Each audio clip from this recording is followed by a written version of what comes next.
tinh pi bay đi ra nè mình vậy chân non tại nè lỗ o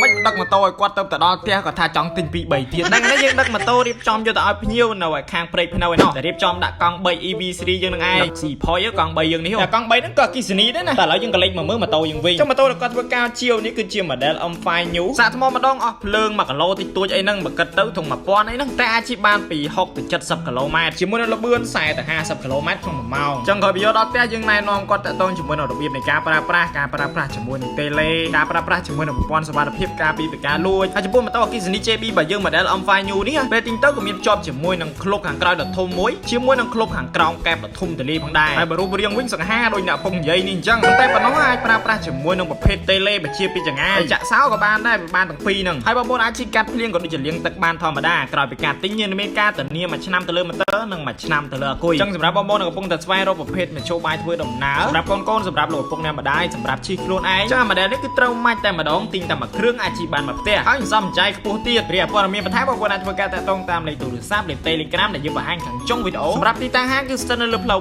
271សកាត់ទឹកល្អ3ខណ្ឌទួលគោករាជធានីភ្នំពេញ